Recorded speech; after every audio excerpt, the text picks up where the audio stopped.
Okay? You can't give them a car, you can't pick them up, you can't house them, but you can at least guide them along the way so that they don't waste the time and energy and effort of being lost. The Prophet ﷺ said, كَعِتْقِ نَسَمَ أَوْ رَقَبَةٍ. It is as if you are freeing a slave. The potential of those things, what they mean to Allah subhanahu wa ta'ala when you give them with sincerity, and what they mean to the people that you give them to. Turn your occasional memory into an eternal reward with Allah subhanahu wa ta'ala.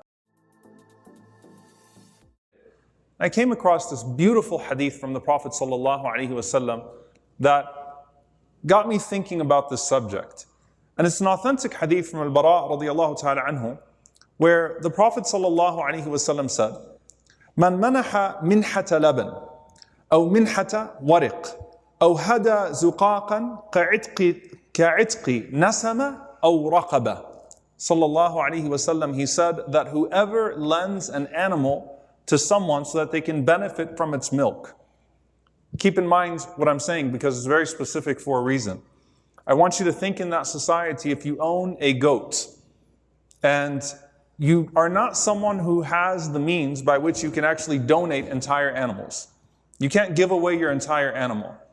But you have a neighbor and that neighbor wants to benefit from the milk of it at least. And you say, you know what? I'm going to lend you this animal of mine so that you can benefit from its milk for however many days, and then you can give it back to me. Okay? So think of it in our times, and you'd read this hadith and say, well, that doesn't apply. But think of it as maybe, and Allah knows best of course, but if you lend someone a car, you don't have the means to donate a car, but you lend them a car to get around for a few days, or something of that sort, right? Some means by which you are able to benefit yourself. Even though I can't give you what I possess, you can benefit from what I possess for some time. So the Prophet ﷺ said, "Man manaha minhata laban." Whoever lends an animal to their neighbor, to someone else, so that they can milk it for some time. Aw minhata wariq, or lends them a few coins, lends them some money. Okay, and wariq here could be usually the scholars mention silver, so it's not even the best of currency, but lends them some money, some coins, so that they can benefit themselves with it. A small loan, so that it can get them through something in the immediate term. أَوْ هَدَى زُقَاقًا, or guides someone who is lost. Okay? You can't give them a car, you can't pick them up, you can't house them, but you can at least guide them along the way so that they don't waste the time and energy and effort of being lost. The Prophet ﷺ said, كَعِتْقِ نَسَمَ أَوْ رَقَبَةٍ. It is as if you are freeing a slave. It is the reward of emancipating a slave. And of course we know the great reward in Islam for purchasing the freedom of someone who is enslaved. So the Prophet ﷺ said that if you do any one of these three things, then you would have the ajr, you would have the reward from Allah subhanahu wa ta'ala of the freeing of a slave. Now again, you read that hadith and you go, wow. First of all, it's like when, people talk about back in the days here. Generations will talk about the differences of how we used to interact with our neighbors. So the idea of lending someone sugar next door, or some salt, or something small, these are things that are unheard of, because didn't they just have, some sort of Amazon Prime, or just drop off your groceries within an hour? Couldn't they figure something else out? Right? These are things that become even more foreign to us as time goes on. But think about that society and relate yourself to these categories. And you'll find that there's a connection here. And what I want to speak about today is a different reflection of the famous hadith, لا يؤمن أحدكم حتى يحب لأخيه ما يحب لنفسه. That the Prophet ﷺ said, no one of you believes until he loves for his brother what he loves for himself. We usually talk about this hadith, as we should, with the greatest aspiration of ithar, of selflessness, and how to be selfless. And the ulama have broken it down, the scholars have broken this down, this selflessness, into three categories. They say that the first level is that you give away what you don't need. You give to your brother what you don't need, the extra stuff. The stuff that's laying around in your closet, the leftover food, the leftovers of your garden. SubhanAllah, the amount of ahadith, traditions about, for example, letting the water flow to your neighbor, not cutting it off at your garden, letting it flow to your neighbor so it could irrigate their crops as well. You don't cut off the extra from your brother or from your sister. That's the first level of selflessness. Remember, the first group of people that Allah made an example out of in terms of Quraysh were the people of the garden. Who were the people of the garden that Allah spoke about in the Quran? A people that of course inherited a garden from their father, and their father used to leave the crops out, let the poor come later on and pick what they could, get their share of the crops. And so what did his children do? Not realizing that it may have been the barakah, the blessing of that small act that the father used to do. And of course I'm paraphrasing the story greatly. They said, let's go out there early and pick everything before the poor people come and try to take it. So what happened? The whole garden was destroyed. So this level of selflessness, the first part, which is just let the extra go. At least give to your brother or your sister what you don't need. Not even the best of what you have. Not even the best of your income, the best of your food, the best of your blessings. Give them the extra. That's the first level of selflessness. The second level, مَا يُحِبُّ لِنَفْسِهِ, what you love for yourself, you take things into consideration exactly as you would for yourself, for your brother. So you try to give them everything that you want for yourself. And mind you here, that Imam An-Nawawi rahimahullah said, brother here is not talking about your brother Muslim, your brother in humanity. So you give to your brother in humanity exactly what you would give to yourself, what you love for yourself. And then the third level, which is the greatest level of selflessness, is that you give to your brother even what you yourself would prefer. وَيُؤْثِرُونَ عَلَىٰ أَنفُسِهِمْ. This is the level of the Ansar, the level of the people of Medina, who we will be talking about MashaAllah ta'ala in great detail starting this Tuesday night. They prefer others to themselves. They actually preferred the muhajirin, the migrants from Mecca, to their own selves. They gave them the better share of the house, the better share of the crop. And that was the greatest level of selflessness. Now here's the thing, when we talk about this hadith, we always go to what? We go to the level of the Ansar, as we should. The most aspirational level of this hadith. However, what I'm going to argue today, inshaAllah ta'ala, in just a few minutes is, let's not zoom past the first category. There is a spectrum here. There's zakah, 2.5% of your wealth. And then there's Abu Bakr radiallahu ta'ala anhu, right, who says it's all for Allah. I'm giving it all away. There's a whole bunch of levels in between those two, where you are sinful because of neglect if you don't meet the first part, to a place, a level that the Prophet ﷺ would not even let the companions, the other companions, reach, because they did not have the iman, the faith of Abu Bakr radiallahu ta'ala anhu. There's a lot in between there. And so this first category, the food, the extra food, your leftovers, the extra wealth, your used clothes, these things that people literally consider waste, throw away. And they could actually sustain the world as it is today. They could actually sustain the world as it is today, the things that we waste. And so I want to speak about this from a mindset perspective. A mindset perspective. The extra things that we have that we've gotten so used to being destructive with. And let's forget about saving the world right now, right? As in, again, the great aspiration. Let's just talk about the way you approach what you have.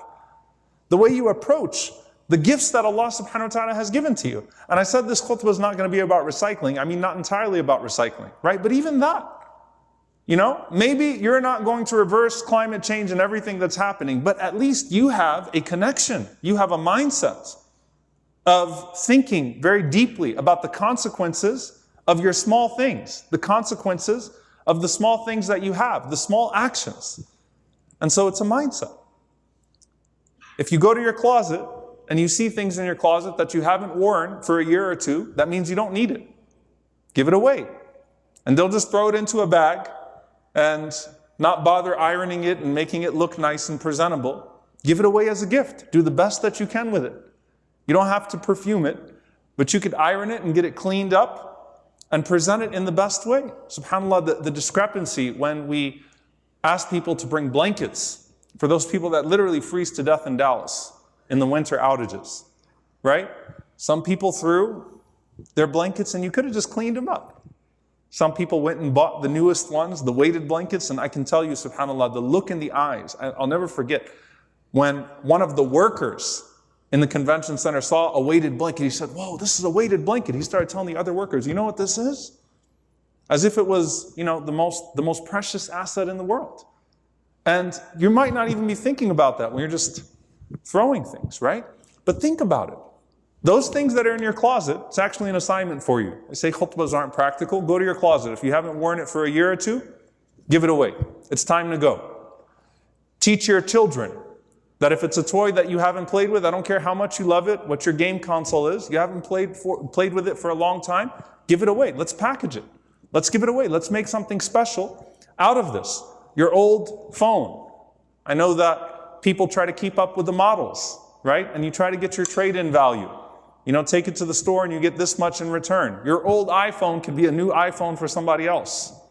And it could mean something to them, much more than the trade-in value that you get there. Do something with it. Your old car, MashaAllah, we have both ikna relief and ma'ruf, taking our old cars, cleaning them up, getting them ready for the refugee population that's here. Give it away. Think about it if you can. If you can afford to do so, make it a mindset that these extras for us have a lot of potential in the sight of Allah subhanahu wa ta'ala and can mean a whole lot to somebody else. And then the last one that I'm going to mention here is the memories. What about the memories? You get sentimental, right? Your old wedding dress. I know I'm getting a little personal now, right? Old suit from your wedding, your old tux, this old dress, this thing that meant a lot, this thing that was passed down. Dear brothers and sisters, subhanAllah, someone mentioned this to me once about the weddings in Gaza. May Allah subhanahu wa ta'ala make it easy for our brothers and sisters in Gaza, in Yemen, these places where these things that we take for granted. I mean, there's a practice of having group weddings because people can't afford to do weddings as individuals, right? So what do? You have 50 people get married at a time, right? 50 grooms, 50 brides. It's really a sight to behold. And someone was saying, what if we took our old suits and our old wedding dresses and we steamed them up nice, got them clean, and we found a way to send them to one of these places? Think about that. Maybe it's an idea that will settle in someone's heart or mind, inshallah, and you take it up as an initiative.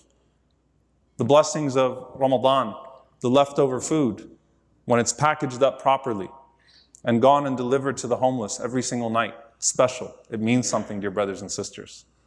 And I want you to think again about your memories, those things that you have that are laying around, the potential of those things, what they mean to Allah subhanahu wa ta'ala when you give them with sincerity, and what they mean to the people that you give them to. Turn your occasional memory into an eternal reward with Allah subhanahu wa ta'ala. Take that small thing that you look at every few years and say, oh, this was great.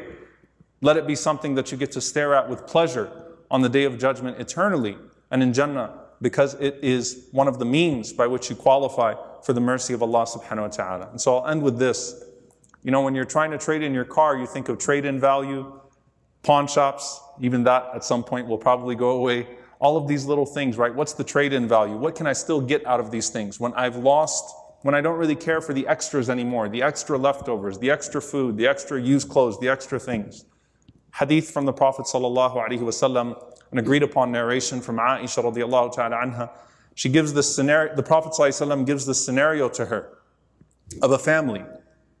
And he says sallallahu alaihi wasallam, إذا أنفقت المرأة من طعام بيتها غير مفسدة كان لها أجرها بما أنفقت ولزوجها أجره بما كسب وللخازن مثل ذلك. The Prophet sallallahu alaihi wasallam said that if a woman were to give away the extra part of the food in her home, right? And the ulama mention here that this is just like the first hadith that I mentioned.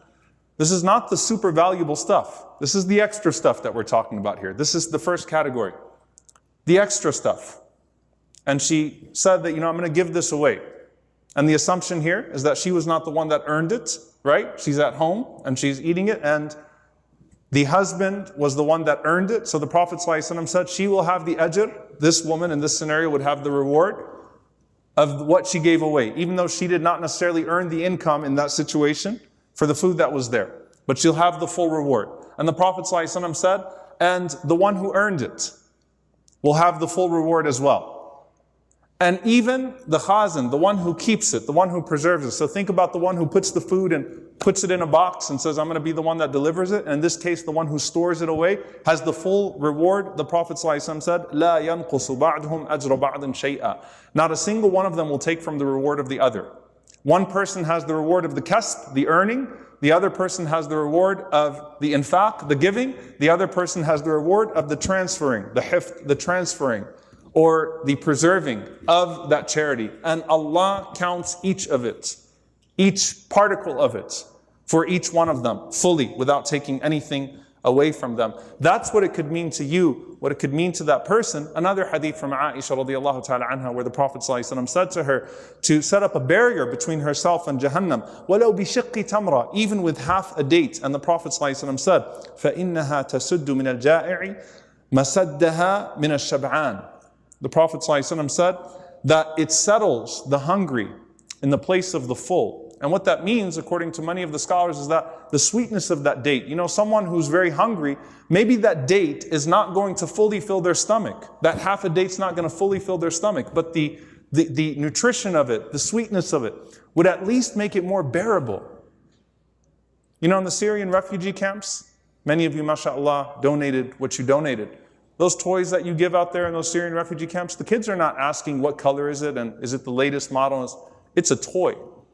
They will line up and they'll take the toy, because that toy to them is the same as an Xbox or whatever it is for your child over here. It means something else to them. And so that leftover meal for them, that leftover used dress or clothing for them, that leftover blanket, that extra food, think always about the hadith of the Prophet ﷺ.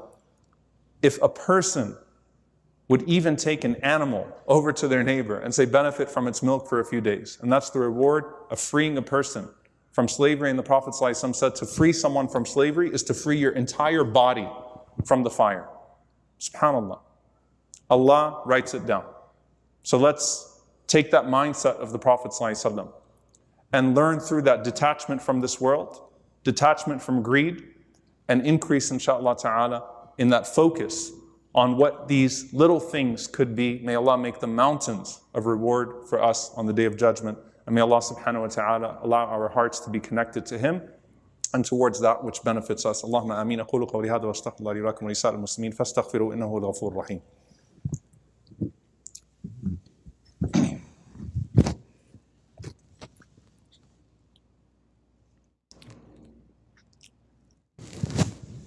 الحمد لله والصلاة والسلام على رسول الله وعلى آله وصحبه ومن والاه. اللهم اغفر للمؤمنين والمؤمنات والمسلمين والمسلمات الأحياء منهم والأموات إنك سميع قريب مجيب الدعوات. اللهم اغفر لنا وارحمنا واعف عنا ولا تعذبنا. ربنا ظلمنا أنفسنا وإن لم تغفر لنا وترحمنا لنكونن من الخاسرين. اللهم إنك عفو كريم تحب العفو فاعف عنا. اللهم اغفر لوالدينا رب ارحمهما كما ربونا صغارا. ربنا هب لنا من أزواجنا وذرياتنا قرة أعين واجعلنا للمتقين إماما. اللهم انصر إخوان المستضعفين في مشارق الأرض ومغاربها.